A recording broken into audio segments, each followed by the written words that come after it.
Greetings, brothers and sisters. I have such a wonderful comment from an Amber Heard fan. I told my wife about last night. I've been thinking about including it in a video ever since. Platinum comment. And so I'm going to start here. There's some Madonna stuff with the Pope and a bunch of other things, a bunch of stuff on Hunter Biden. And that story, I mean, it's amazing how, well, I'll cover that in a moment. Let's start here, though. Resurfaced Amber Heard interview contradicts testimony about Johnny Depp's. And so this is when they were on the Rum Diary. That was the name of the movie. I couldn't remember. I hope people didn't tell me because I said don't care, don't tell me, don't need to know. But the Rum Diary was Johnny Depp playing a young Hunter S. Thompson, and she played his love interest, who ended up cheating on him, and I don't know what happened. But, it sucked. I wish I hadn't watched it. But this is where they met. Were you a fan of Johnny's growing up? I mean, who isn't a fan of Johnny's? That's a given. It's a given. You have to. Like, everyone's got to be a fan of Johnny's. This is something they've spliced into a TikTok video, and now it's going around. He's been a cultural icon and a talented actor since I can remember.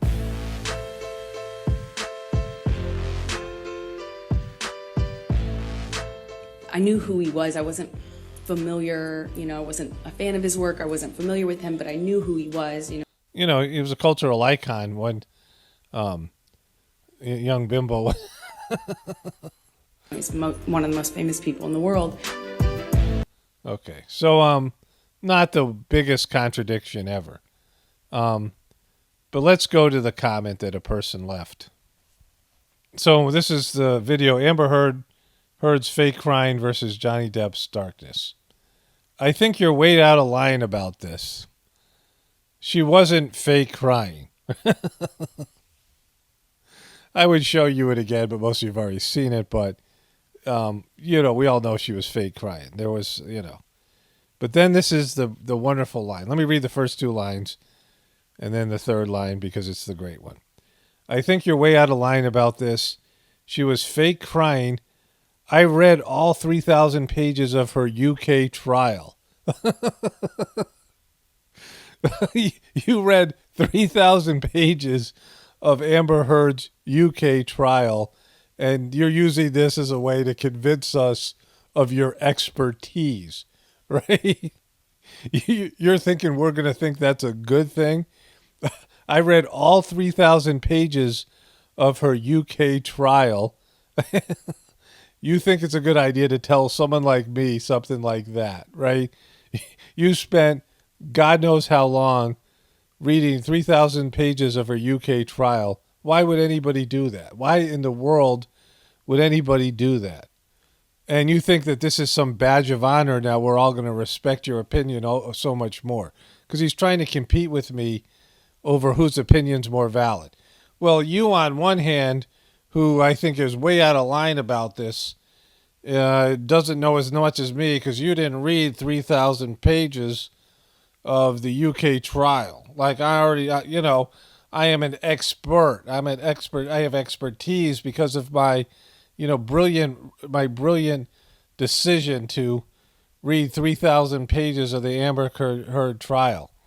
Nearly all of it is substantiated. Amber Heard isn't some Hollywood insider with parents and connected. Shaking my effing head. The public cruelty against her is completely uncalled for. Who wouldn't be traumatized by what happened to her that night? Jesus, man. The 3,000 pages and the Jesus, man, are the highlight of this comment. And, why would you do that? Why would you say these things? Do you love her? Like, are you in love with Amber Heard? Is she your girlfriend? Your secret girlfriend? Do you have posters up in the wall? I bet you're in love with her. You love her, right? Or you're just some creepy fan. I mean, I don't think it even would impress Amber Heard that if you went up to her and said, I read all 3,000 pages and I agree you're innocent, she'd be like, okay, restraining order, right? But what's great about this thing is the dude read 3,000 pages and he can't see she's fake crying, right? It's because you got love goggles. Because you're in love. Random commenter and Amber Heard up in the tree, Kissing, right? It's just so weird. He read all 3,000 pages, but he can't see that she's fake crying. Everyone can see she's fake crying. And I'm not saying that what she's saying happened didn't happen. I don't know what happened. I know that she's acting. She's putting on an act, right? I mean, anybody can see it. Like, you don't have to read 3,000 pages to see she's definitely putting on a performance. No tears. I mean, it's fake crying. That's not real. She's not, like, upset. She had to perform. It's a performance. She's an actress, right? And, and you need to make better decisions about how you spend your time. Then there's this. Amber Heard sparks debate over whether she's quoting movies in testimony. Apparently, I had people write to me about this. Some people are thinking she did a bump of cocaine while she was testifying. And this is the talented Mr. Ripley. So there's people have, taken this, her opening statement and compared it to the talented Mr. Ripley. So, her being discredited doesn't make what she's saying not true, right? And, Johnny Depp being discredited doesn't make what she's saying true, right? It's the same, he said, she said. You never get to the bottom of exactly what happened and who's more at fault. And certainly Johnny Depp is pursuing her in these court battles, which is never going to be, he's never going to get, people saying, everyone's saying, oh my God, you're right, she's wrong. It's always going to be divisive, right? There's going to be a lot of people on her side, maybe more on his side because of the way this is playing out. She's not a very sympathetic figure, right? But, like, she seems to be the one that's more unlikable. Like, not that Johnny Depp is likable, but she's more so. And so it's going to look like it's going to be, she's going to lose this thing, but he's not going to win it, right? Like, his career isn't coming back, and he's still going to be Me Too'd. And they're just the videos of him alone and the history of his behavior, and some of the things, he can't deny are not deniable. And so it's a stupid exercise. Doesn't really matter. To me, it doesn't matter. But she's clearly acting. Like, we can see that. She's clearly faking it. And, he is whatever he is. I'm in the editing process, and I just want to add one more simple thing to this. You don't have to pick a team. You don't have to pick a side, right? So you've been trained your whole life that you got to pick a side or you got to pick a team, who to believe. Like, one of these people is redeemable, and everything they say is true. And everything the other person says isn't true, right? And, they're Hollywood figures. It's not like somebody in your life. I mean, when there's a real divorce, then you have to pick sides, right? I mean, you don't, but, it's kind of expected of you, right? Because everyone who picked my ex's side is gone from my life, right? Like, I don't, I mean, it's a kind of a deal breaker. But in this situation, it's just two people you don't know.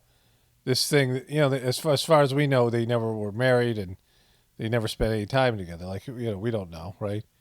They're actors. And usually these things go along political lines. Usually these things go along, whatever different groups are warring with each other. So this would probably be like right-wing people will more side with Johnny Depp and left-wing people, liberals and feminists, will side with Amber Heard. I mean, it's that kind of a thing, right? The Me Too stuff, but you don't have to pick sides. We can watch it for recreation, in a light way. That's why I really haven't paid much attention to it, but YouTube recommended a video. I saw something on New York Post, and I looked at it. I'm like, oh, I might as well cover it now because people have been asking me to do so. But I don't care. Like, I don't care about pretty much all of these things. Very few of them affect me. And so why should I care? I mean, the system's going to take care of itself. At some point, the system will collapse, and then, we'll all scramble to do something different. And, until that time, you can enjoy the apocalaughs, like I say here.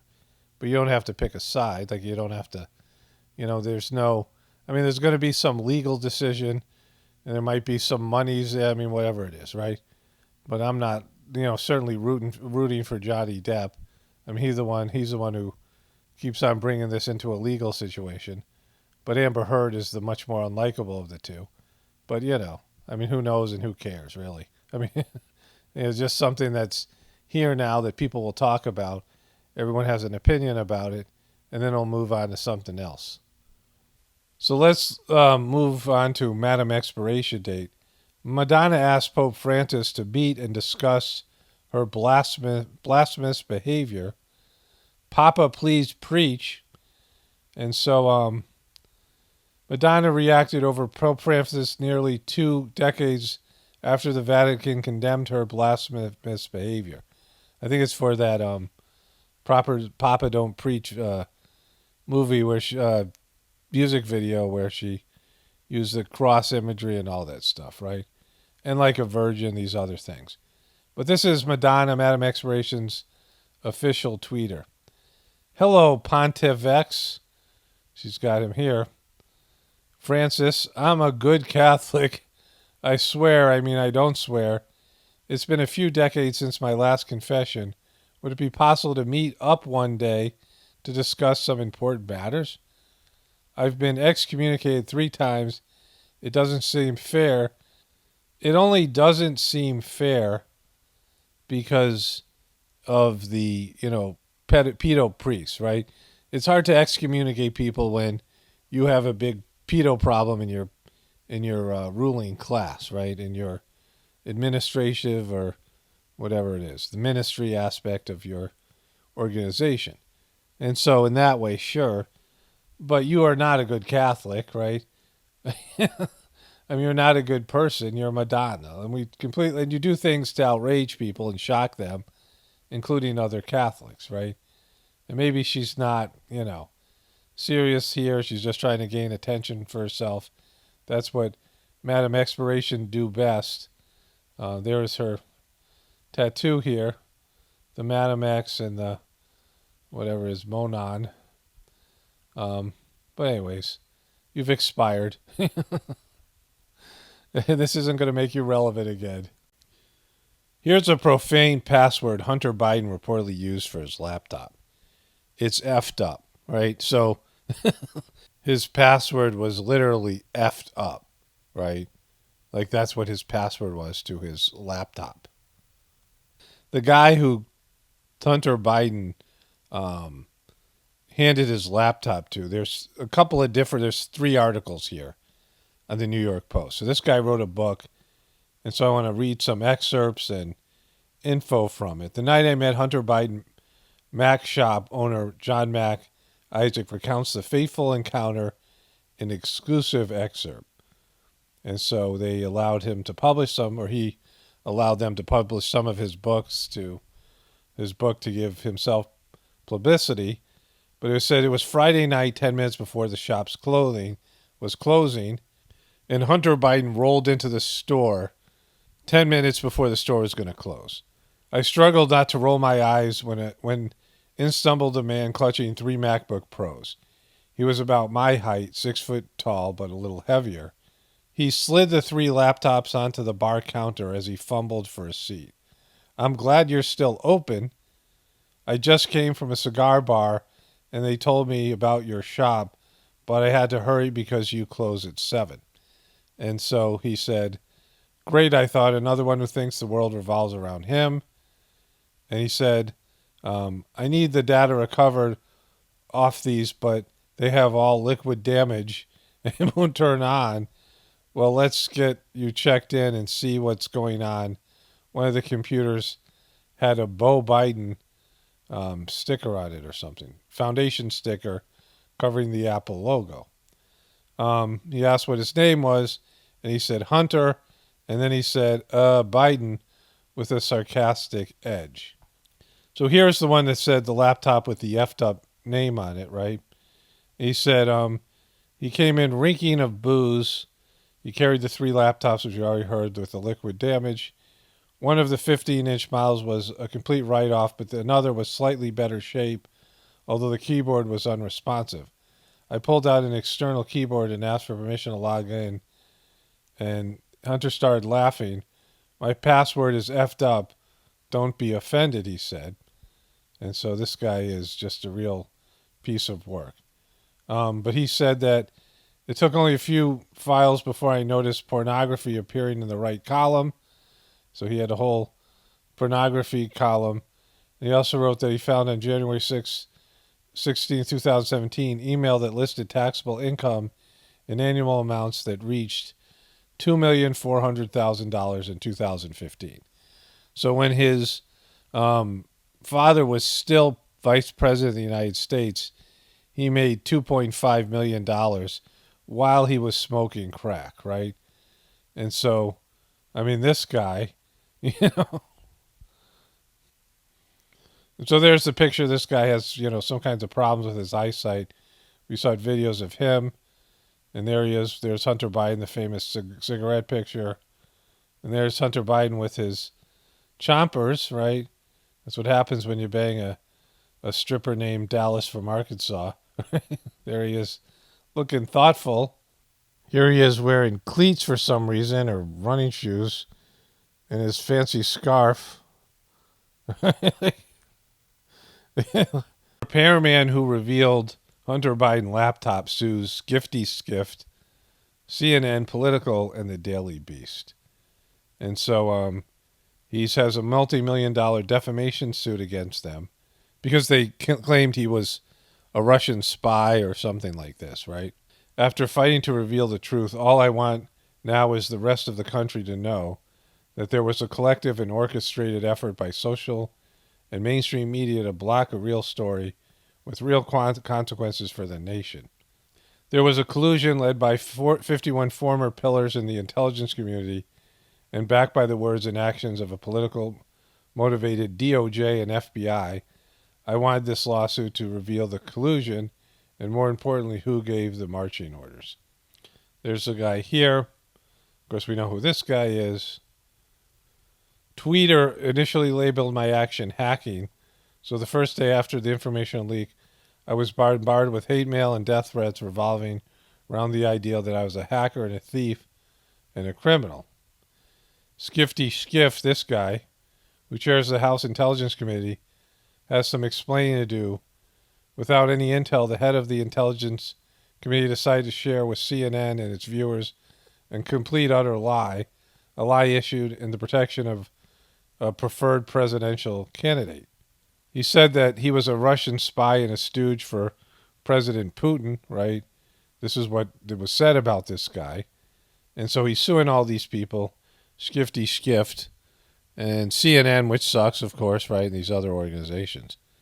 And so, I don't know how that'll all go, but it's something, right? There's something happening here. So the New York Times confirmed that the laptop was Hunter Biden's. And they didn't deny it. They just sort of avoided the question. So this is right before. This is September. This should have been a September-October bombshell. That would have made electing Joe Biden impossible, right? This is a monster scandal, much bigger than Watergate. I mean, it's a scandal built for the internet the way it is now. You have a president with a crackhead son who used his dad's name. I mean, this is something where the guy had $2.5 million in income in 2015, and he was a crackhead. He was smoking crack for 10 years. He was in and out of rehab 8 times. I mean, all these things should have been brought up and never were, right? And Biden, Trump brought it up in a debate, but the media didn't cover it. And so the media can say nothing else. Like, they're done. Like, after not covering this thing, and then every comedian who didn't make a joke about this, especially political comedians, they're done as well. You can't let a story like this slip through your fingers because you're a shill and ever recover. Like, you're damaged for life. You suck for life. You should no longer be a journalist, right? CNN should just explode, as should really Fox. Didn't cover it either. I mean, Fox should have covered this like crazy, right? I mean, Tucker Carlson did, but Fox really didn't. At least as far as I know. I don't know what they covered or what they didn't. But they didn't make a big deal about this. And, of course, CNN and MSNBC and then the major news networks, but they have nothing to say.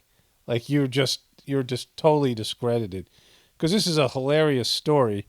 It's filled with comic material. You know, I covered this with the White House Correspondents' Dinner, and everything about Hunter Biden, his story is funny, intriguing, interesting, and, you know, it's the kind of stuff that's a bombshell, and Joe Biden should be destroyed by this because he's linked to his son, and they had business partners, and with foreign governments, they got paid off. I mean, this should take down the Obama administration as well and all the people that were involved because this should have came out when they knew about this stuff.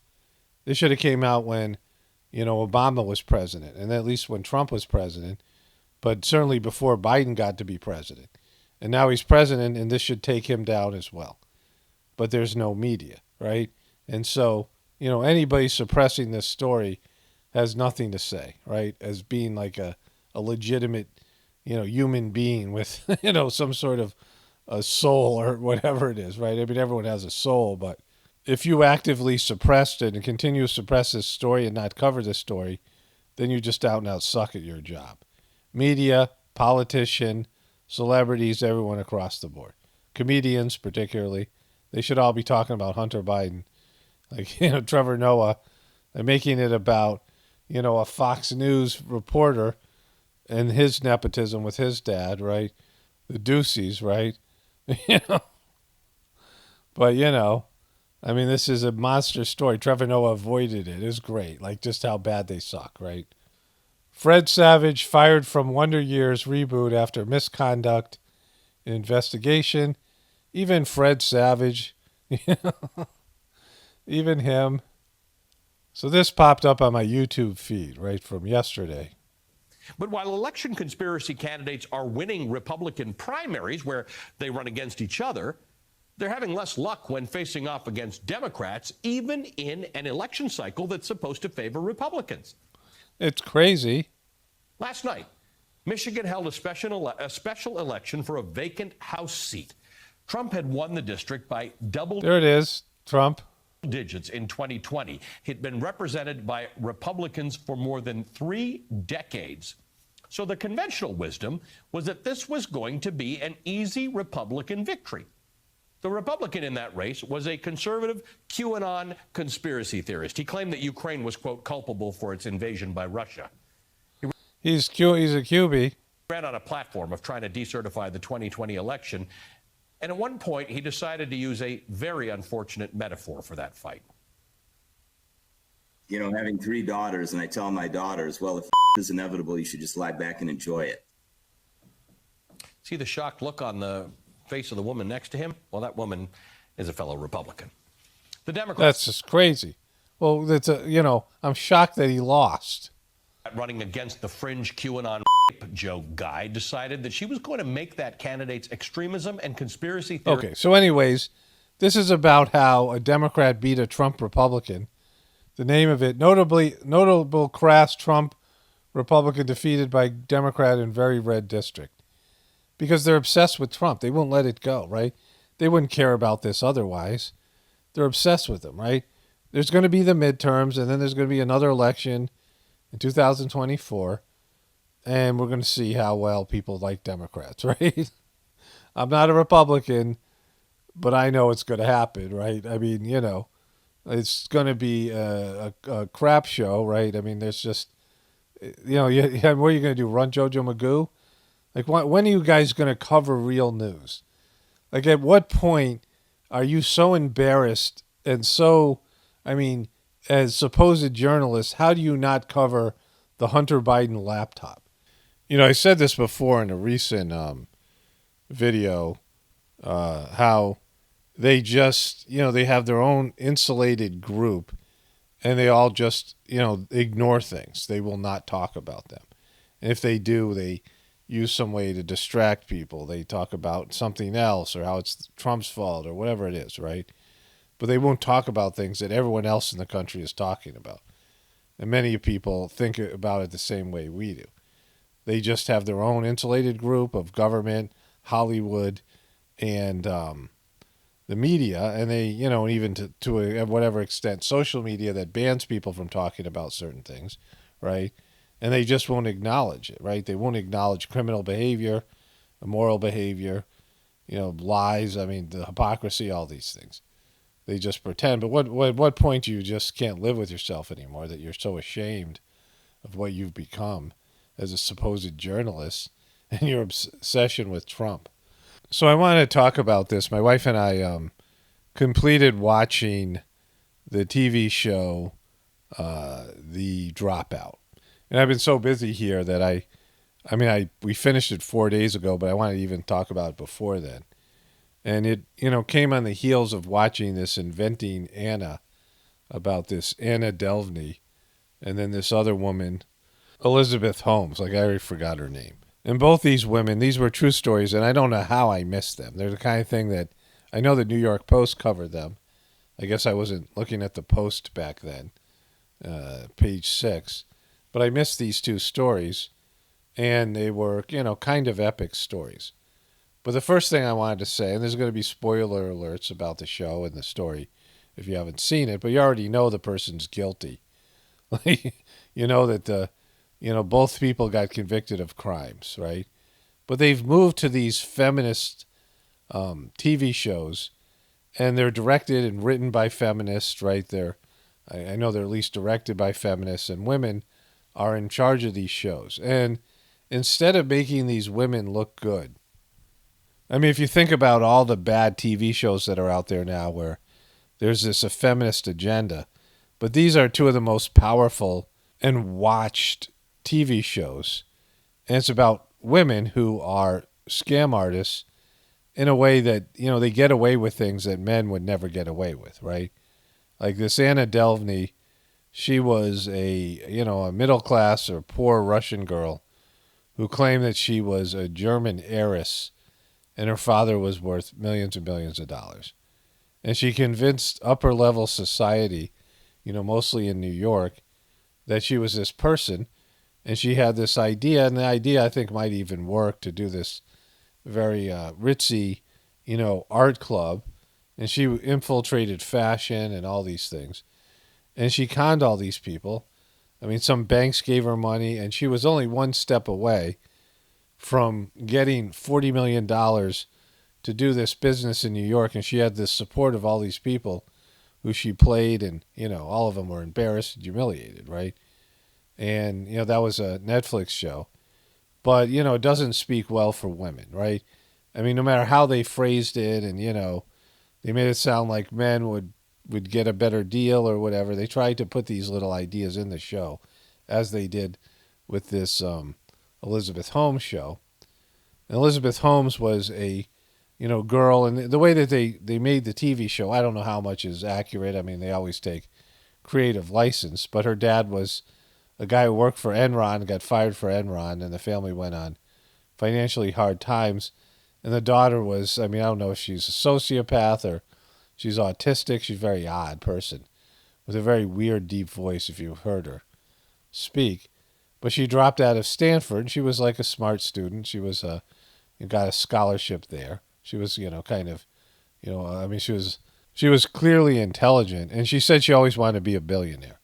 And she had this idea that somehow, even though she knew nothing about biology or physical mechanics, that they could take only a drop of blood and test that drop of blood for all kinds of different diseases. That the way that they had tested blood for years was, outdated, a dinosaur, it was ineffective, and it took way too much blood.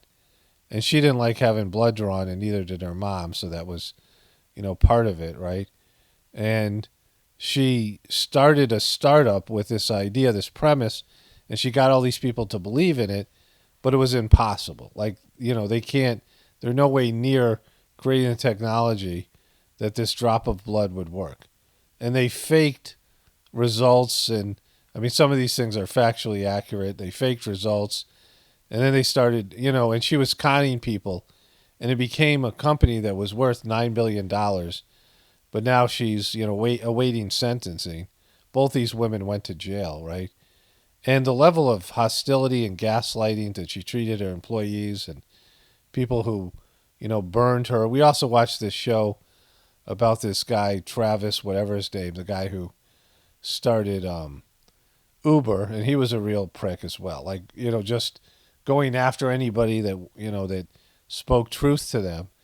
And, she was doing was, they were giving results of, faulty blood results because they were adding water because the regular blood machines wouldn't work on the few drops of water that they took from people, right? Few drops of blood they took from people. And it really spoke to, not only like the way the feminist movement isn't, it's like there's this hypocrisy in it where they're, instead of pitching the wonderful things about women, right? They're taking criminal women and women who, it's almost like they're trying to say, well, if these women were men, they would have succeeded. But it was a bogus idea. No man would have gotten away with what, if you watch the Elizabeth Holmes show, no man would have got away with what she got away with. It just wouldn't have happened, right? Because she got caught a number of times, and famous, iconic people turned on their families. Henry Kissinger was on her board. This other guy, I forget his name, but he got his son to work for her, and his son became his grandson. And he chose Elizabeth Holmes over his own grandson, turned on his grandson, his family. They fell apart. This guy was some famous, I could look up his name, but it doesn't. George Shultz. He was some famous, award-winning politician. He worked for various administrations, and he had, he was, respected guy. And she just destroyed these people and their reputations. They went along with it. And even after she got caught, just like the manipulation for her to keep the thing going, right? And it was just a scam, a complete flim-flam. There was no product. They didn't have a working product, and they never would, right? So they raised billions of dollars in capital. It became a billion-dollar company, and it was something that could never deliver, right? Because it was a bad idea. It was an idea that there's no technology out there where you can take a drop of blood and test it for everything, right? Like you have to take so much blood and test each amount of blood for different diseases, right? If you had blood tests. And yeah, maybe they could improve that, but not by her idea, right? And she was on patents, and in terms of the show, I don't know if this happened in real life, but this guy committed suicide that signed the patents with her, and she ruined these people's lives, right? And she was interviewed by mainstream media, and nobody knew. Like they all got exposed. I think she's on with, she was on CNN and all these other, news networks, CBS News, and all these people were backing her, and she was a celebrity, and she was on the covers of magazines, and she was a complete scam artist. They were faking everything, fudging everything, and they had high levels of security, and they made everybody sign NDAs, and they were threatening their employees, and they were doing everything possible to cover up that they had no product. Like they were making nothing, right? They had nothing to offer. The one idea they had was impossible, and they hadn't developed the technology, and they had fudged everything, and it just speaks to everything that the problem with America, right? And she's going to jail. Apparently she's dating some guy whose family is like they own a bunch of hotels, so he's really wealthy. But she's broke. She went from being worth $9 billion in terms of the company to being dead ass broke, right? And it's such an example for America. I think I might mention this also in my next Journey series video. But anyways, this is it. Just they'll fall for things. The media will fall. Everyone just went along with it, and nobody fact checked it, right? And they got exposed, and then. The way they go after other people, the way they ignored Hunter Biden, just all of these things, right? It just shows you, it's not even like media in a nominal way. You can't call this media anymore. It's just propaganda. Everything that's put out there, there's no journalism, it's just propaganda. There's no government, it's just propaganda, right? It's just clinging on to something that's failing. And they're trying to grab as much stuff for themselves as they can before there's some sort of unpleasant transition, at least on a material level. On a spiritual level, it's going to be great. But on a material level, it'll suck for everybody. Only spirituality will save this world. It's paramount, definitely important for the apocalypse and the ascension. Everyone have a blessed day and be grateful.